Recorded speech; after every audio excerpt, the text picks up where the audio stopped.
പഴയങ്ങാടി പാപ്പിനിശ്ശേരി കണ്ണൂർ റൂട്ടിൽ സ്വകാര്യ ബസ്സുകളുടെ മിന്നൽ പണിമുടക്ക്. ബസ്സോട്ടം നിലച്ചതോടെ നിരവധി യാത്രക്കാർ ദുരിതത്തിലായി. വളപട്ടണം പാപ്പിനിശ്ശേരി ഭാഗങ്ങളിലെ രൂക്ഷമായ ഗതാഗത കുരുക്ക് പരിഹരിക്കാത്തതിൽ പ്രതിഷേധിച്ചായിരുന്നു പണിമുടക്ക്. ബുധനാഴ്ച രാവിലെ 10 മണിയോടെയാണ് കണ്ണൂർ പഴയങ്ങാടി റൂട്ടിൽ സ്വകാര്യ ബസ്സുകളുടെ ഓട്ടം പെട്ടെന്ന് നിലച്ചത്. വളപട്ടണം പാലത്തിന് സമീപം ദിവസങ്ങളായി തുടരുന്ന ഗതാഗത കുരുക്ക് പരിഹരിക്കാൻ അടിയന്തര നടപടി വേണമെന്നാവശ്യപ്പെട്ടായിരുന്നു ബസ് ജീവനക്കാരുടെ പ്രതിഷേധം. പെട്ടെന്ന് പ്രഖ്യാപിച്ച സമരം യാത്രക്കാരെ ഏറെ ദുരിതത്തിലാക്കി. പഴയങ്ങാടി, മാട്ടൂൽ, ചെറുകുന്ന, കണ്ണപുരം, പാപ്പിനിശ്ശേരി തുടങ്ങിയ പ്രദേശങ്ങളിലേക്കുള്ള യാത്രക്കാരാണ് ഏറെ വലഞ്ഞത്.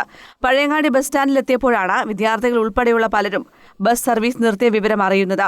പരീക്ഷാകാലമായതിനാൽ വിദ്യാർത്ഥികളുടെ ദുരിതം ഇരട്ടിയായി. സ്കൂളിലേക്ക് പോകാനും സാധിക്കാതെ തിരിച്ചു പോകാനും കഴിയാത്ത അവസ്ഥയിലായിരുന്നുവെന്ന് വിദ്യാർത്ഥികൾ പറഞ്ഞു. നമ്മൾ സ്ഥിരമായിട്ട് ബസ്സിന് എക്സാം എഴുതാൻ വേണ്ടി ബസ്സിന് വേണ്ടിക്കും വലിയ ബുദ്ധിമുട്ടാണ്. നമ്മളെന്നാ ചെയ്യണ്ടേ? അവിടെ ബസ് സ്റ്റോപ്പിലേക്ക് വന്നിട്ട് കമ്പനിയിലേക്ക് ബസ്സില്ല, സ്ട്രൈക്കാണ്. പയ്യന്നൂർ ബസ് പോവാൻ ഇങ്ങോട്ട് ബസ് സ്റ്റാൻഡ് വന്നതിന് അപ്പാന്ന് പറഞ്ഞ കണ്ണൂരിലേക്ക് ബസ് പോകുന്നില്ല. വളപട്ടണം പാപ്പിനിശ്ശേരി മേഖലയിലെ ഗതാഗതക്കുരുക്കിന് ശാശ്വത പരിഹാരം കാണുന്നതിനൊപ്പം യാത്രക്കാരെ ദുരിതത്തിലാക്കുന്ന ഇത്തരം സാഹചര്യങ്ങൾ ഒഴിവാക്കാൻ ബന്ധപ്പെട്ട അധികൃതർ അടിയന്തര നടപടി സ്വീകരിക്കണമെന്നാണ് യാത്രക്കാരുടെ ആവശ്യം. ഗതാഗതക്കുരുക്ക് ഏറ്റവും വലിയ പ്രശ്നം ഇന്ന് വാഹനം കൂടുതൽ. ഇപ്പോൾ ഓണത്തിൻ്റെ സമയം അടുക്കുപോയിന്ന്. അപ്പോൾ ഇങ്ങനെയുള്ള ദിവസം അത് വല്ലാതെ അസൗകര്യം ഉണ്ടാക്കും എല്ലാവർക്കും. ഒന്നാമത് രക്ഷിതാക്കൾ രാവിലെ പോകുന്നതായിരിക്കും പല ജോലിക്കും. അപ്പോൾ കുട്ടികൾ മാത്രമേ ഉണ്ടാവും. ഉച്ചക്കെല്ലാം പോകേണ്ട കുട്ടികൾ ബുദ്ധിമുട്ടും.